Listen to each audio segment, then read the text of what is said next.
Risa, noong unang beses kitang nakita, hindi ko alam na doon magsisimula ang pinakamasayang parte ng buhay ko. Sa harap ng dagat, sa harap ng Diyos, at sa harap ng mga taong mahal natin. Ipinapangako ko na pipiliin kita bawat araw sa lahat ng panahon. Kung ang alon may oras na malakas at minsan mahina, ganun din ang buhay natin. Pero kahit ano pa ang dalhin ng araw, pangako, hahawakan ko ang kamay mo. Hindi kita bibitawan, hindi kita papabayaan. Ikaw ang tahanan ko.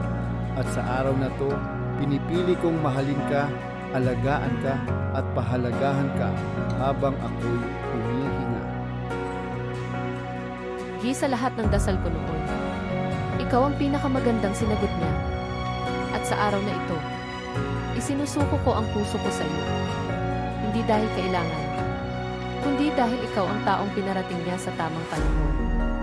Ipinapangako ko na mamahalin kita nang may pasensya, may pag-unawa, may respeto, at may pananalangin.